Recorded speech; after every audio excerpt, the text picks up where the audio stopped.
이사야 17장 9절에서 11절 말씀 봉독합니다.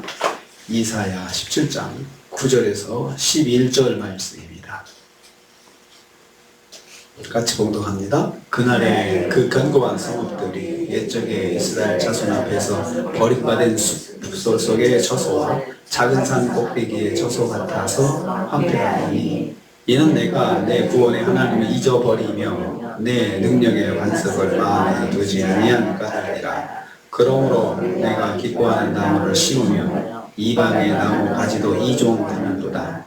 내가 심는 날에 울타리를 두르고 아침에 내 씨가 잘 발하도록 하였으나 근심과 심한 슬픔의 날에 농작물이 없어지리라. 아멘. 아멘. 오늘 말씀은 북이스라엘 사람들에게 북이스라엘의 패망과 초토화된 모습을 다시 한번 보게 하는 것을 내용을 하고 있습니다. 하나님께서 이스라엘이 패망하고 초토화됐을 때 어떤 모습일지 다시 한번 말씀을 해 주시고 있습니다. 그러니까 전에 말씀한 것을 다시 또 말씀하면서 더 비참한 모습을 설명을 해 주시고 있습니다. 왜 이렇게 말씀하실까 이렇게 생각을 해 봐야 되겠습니다. 9절 말씀 보면 그날에 반드시 황폐해야 될 것이다 말씀했습니다. 그날에 이렇게 말씀 시작합니다. 그날은 북이스라엘의 멸망의 날을 말합니다. 이미 이제 멸망을 하나님께서 심판과 패망의 날을 이제 이끌어 가시겠다 말씀을 해 놓으신 상태에서 다시 그날에 대한 말씀을 합니다. 그날은 구체적으로 주전 722년 아수르를 통해서 반드시 이루어질 것입니다. 이제 앞으로 이루어질 일입니다. 견고한 이스라엘의 성읍들은 산 중턱이나 고지에 세운 견고한 요새들을 말합니다. 그래서 이스라엘의 성읍들 이것들은 산 중턱이나 높은 고지에다가 그 요새로 만들어서 전쟁에 나면 피하고 그리고 또 거기에서 구원을 받으려고 계획한 곳이죠. 하나님의 심판이 임할 때 이러한 견고한 성읍들이 아무 역할을 하지 못하고 황폐화될 것을 말씀하고 있습니다.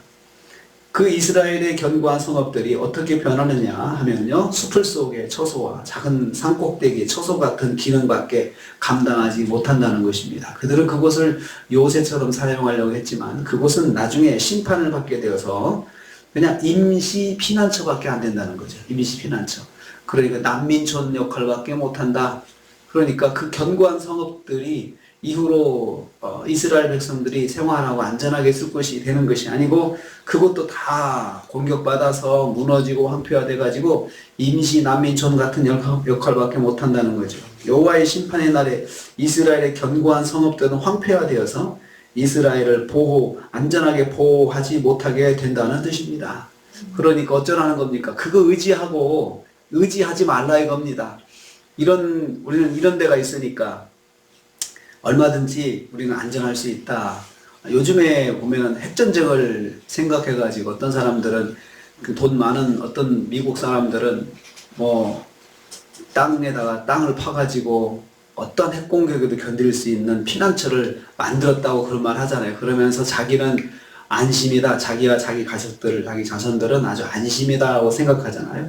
그러니까 그거 믿고 자기 멋대로 살고 하는 것을 하나님께서 보시면서 그거 아무것도 아니야. 거기는 그냥 너희들이 영원히 살 수 있는 것이 아니고 거기도 역시 하나님께서 공격을 당하게 하셔서 난민촌 같은 역할밖에 그냥 임시로 피하는 곳밖에 안 되고 언젠가는 무너지게 된다는 것입니다. 이스라엘은 황폐화되어서 풀숲과 고지대 임시 도피처 같은 곳밖에 되지 못한다. 언제든지 무슨 일이 일어나든지 보호를 하지 못하는 곳이 된다는 것입니다. 예를 들어 비가 많이 온다든가 그러면 어떻게 보호를 해주겠습니까? 갑자기 날씨가 추워진다 그러면 그것도 문제가 되지 않습니까? 그냥 환경에 의해서 쉽게 변할 수 있는 그러한 불안정한 곳이 된다. 너희들이 그렇게 요새같이 믿는 곳이 그렇게 된다는 것입니다. 왜 그렇게 이스라엘이 황폐화 되었습니까? 10절 전반부부터 말씀하고 있습니다. 이는 왜냐하면 이유를 설명하는 접속사를 그렇게 표현합니다. 첫째, 하나님을 잊어버렸기 때문입니다. 내가 내 구원의 하나님을 잊어버렸다라고 했습니다. 그들은 이스라엘을 구원하신 하나님을 잊었습니다. 하나님께서 나를 구원하셨다는 사실도 망각하고 하나님께서 우리 이스라엘을 구원하셨고 지금까지 인도하셨다는 사실도 까맣게 잊어버렸습니다. 하나님의 구원의 은혜를 잊었습니다. 지금까지 인도해 주신 하나님의 은혜도 잊었습니다. 그렇기 때문에 하나님께서 황폐화시키신다 말씀하신 것입니다. 둘째로 하나님을 마음에 두지 않았기 때문입니다. 내 능력의 반석을 마음에 두지 아니한 까닭이라 이렇게 말씀했습니다. 하나님을 내 능력의 반석, 내 능력의 반석. 반석은 든든한 그 뒷배경을 말하잖아요. 반석에 집을 짓는다라고 했습니다. 비가 오나 풍랑이나 흔들리지 않는 그 기초가 되는 하나님, 든든한 하나님, 그 하나님을 그렇게 의지하지 않고 든든하게 의지하지 아니하고 마음에서 완전히 다 버려버리고 자기를 구원하고 인도하신 하나님을 다 그냥 버리고 살았습니다. 대신 그들은 마음으로 우상을 섬기며 살았습니다. 구원의 하나님을 버리고 우상을 섬기는 배은망덕의 삶을 살았다는 뜻입니다. 그러니까 하나님을 의지하지 않았기 때문에 그렇게 하나님께서 황폐하게 만들어 버리신다 그 뜻입니다. 이스라엘은 하나님의 은혜를 잊고 우상에 빠져 살았기 때문에 심판을 받을 것이다 라고 분명하게 말씀하고 있습니다. 이유도 말씀하시고 그 결과도 말씀해 주셨으면 이제 행동을 해야 되잖아요. 그럼 우리가 어떻게 해야 될까? 이것 때문에 그랬다는데 그럼 이거 버리면 되지 않을까? 우리가 이걸 고치면 되지 않을까? 이렇게 생각하라는 것입니다. 하나님께서는 우리에게도 그렇게 말씀하십니다. 이유를 말씀해 주시고 또 그것에 대한 대가도 말씀해 주시면서 어떻게 행동해야 될지 분명하게 내가 결단하기를 요구하십니다. 전심으로 노력하여 살아도 빈손이 될 것이다. 이제 10절 후반부부터 11절까지 말씀합니다. 너희들이 그렇게 전심으로 살아도 빈손 될 거야 라고 말씀하는 거죠. 이스라엘은 자기들의 기뻐하는 식물을 계속해서 심어왔다고 했습니다. 자, 내가 기뻐한 나무를 심고 이방 나무까지 이종했다. 이거 비유적인 표현입니다. 나무와 나무까지는 이방 족속들로부터 전해받은 우상을 말합니다. 우상을 나무로 만들었잖아요. 그러니까 그 나무와 나무까지 이종해가지고 와가지고 너희들이 거기에서 뭔가 좋은 열매들을 기대하는 거죠. 우리가 새로운 품종을 심을 때는 기대하는 게 있잖아요. 좋은 품종이다. 이것은 열매도 많이 맺고 튼튼하고 병충해도 강하고 그래서 결국은 어쩌라는 겁니까? 나한테 풍요로운 경제적인 이득을 줄 것이다. 이렇게 기대하는 거잖아요. 그런 것처럼 그들이 우상을 섬기면서 자기의 하나님이 구원의 반석이신 하나님을 버리고 대신해서 우상을 통해서 열정적으로 자신들의 그 풍요로움을 기대를 해왔던 것이죠.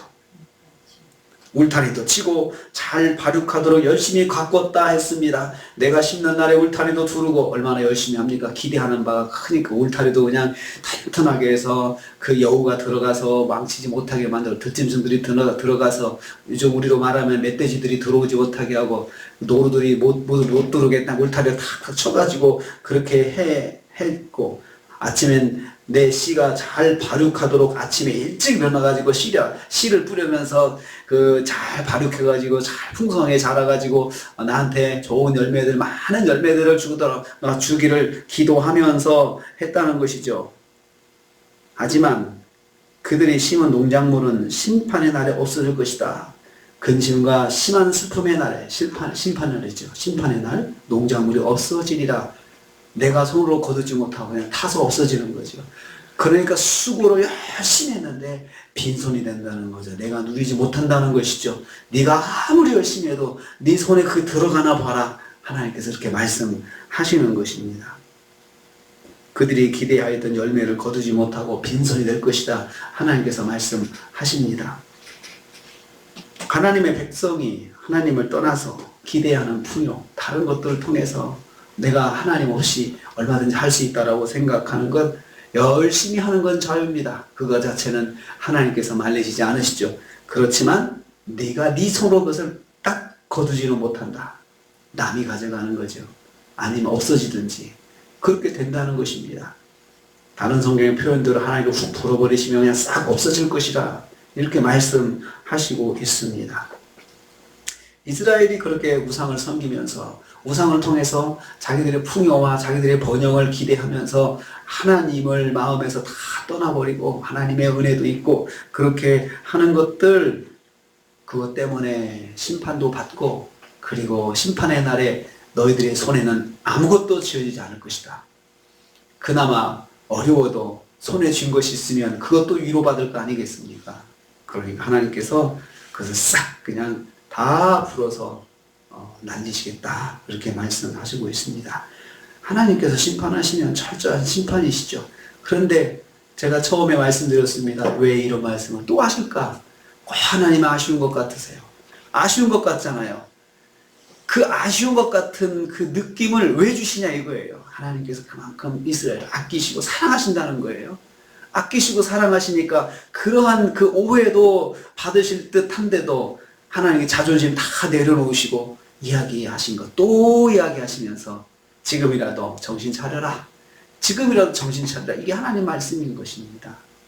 하나님의 사랑이 그것입니다. 우리한테는 하나님의 사랑이 끊임없이 오는데요. 내로 때리시면서도 내 끝에 사랑이 있고, 또 경고하시면서도 그 경고에는 하나님의 사랑이 있고 하나님의 안타까운 마음이 있고 복받기를 바라고 바라시는 하나님의 마음, 항상 하나님의 사랑을 입고 살기를 바라시는 하나님의 마음이 거기에 담겨 있습니다. 한 주간 동안 저와 여러분에게도 하나님의 그 사랑, 끊임없는 사랑, 끊임없는 사랑이 있습니다. 그렇다면 여기 이스라엘 백성들이 하나님을 마음에서 버리고 또 하나님의 은혜를 잊어버리고 라고 했잖아요. 그것 때문이라면 우리는 하나님의 은혜를 잊으면 안 됩니다.